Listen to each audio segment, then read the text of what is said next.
ವೀಕ್ಷಕರೇ, haven Kannada news Haveri. ನಾನು ಬೀರೇಶ್ ಪೂಜಾರ್. ನಿನ್ನ ದಿನ ಲೋಕಾಯುಕ್ತ ಅಧಿಕಾರಿಗಳು ಹಾವೇರಿ ಜಿಲ್ಲೆಯಾದ್ಯಂತ ಎಲ್ಲ ಸರ್ಕಾರಿ ಕಚೇರಿಗಳಿಗೆ ಭೇಟಿ ನೀಡಿ ಸಾರ್ವಜನಿಕರ ಅಹವಾಲುಗಳನ್ನು ಸ್ವೀಕರಿಸಿ ನಂತರ ಹೇಳಿದ್ದೇನೆ. ವೀಕ್ಷಕರೇ, ಒಮ್ಮೆ ನೋಡಿ.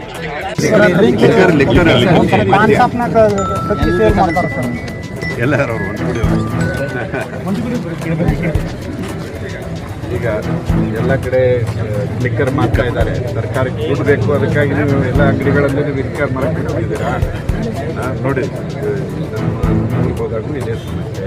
ಹೆಣ್ಮಕ್ಳು ಬಂದು 30-40 ಜನ ರಾತ್ರಿ 8 ಗಂಟೆಗೆ ಬಂದಿದ್ರು ಮನೆಗೆ ಬಂದು ಕೇಳಿದ್ರು ಏನು ಹೇಳ್ತಿದ್ದಾರೆ. ಏನಂದರೆ ಕುಡಿಯೋದು, ಹೆಣ್ಮಕ್ಳಿಗೆ ಬಡಿಯೋದು, ಅವರು ದುಡ್ಡು 500 ರೂಪಾಯಿ ದುಡ್ಕೊಂಡ್ಬಂದಿದ್ರು ಹೋಗೋದು, ಮತ್ತು ಅದನ್ನೇ ಎಲ್ಲ ಕಡೆ ಸಿಕ್ಕರೆ ಮತ್ತೇನಾಗ್ತದೆ. ಚಾದ ಅಂಗಡಿಯಾಗೂ ಸಿಗ್ತದೆ, ಡಾಬಾದಾಗೂ ಸಿಗ್ತದೆ, ಕಿರಾಣಿ ಅಂಗಡಿ ಒಳಗೂ ಸಿಗ್ತದೆ. ಇದನ್ನು ತಗೊಳ್ಳಿ, ಏನು ಆ್ಯಕ್ಷನ್ ತೊಗೊಂಡಿದ್ದೀರಿ ಮಾಡಿ ನನಗೊಂದು ರಿಪೋರ್ಟ್ ಆಗಿ. ಸ್ಕೂಲ್ ಹುಡುಗರೆಲ್ಲ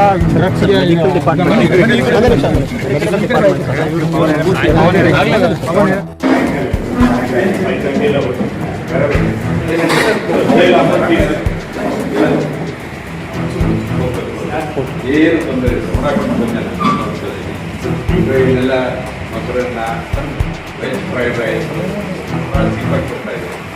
ಮಧ್ಯಾಹ್ನದ ಊಟ 20 ರೂಪಾಯಿನಲ್ಲಿ.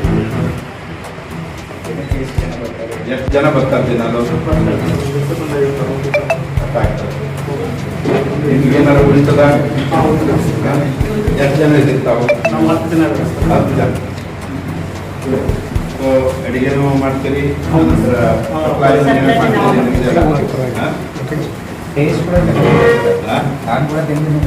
ಟೇಸ್ಟ್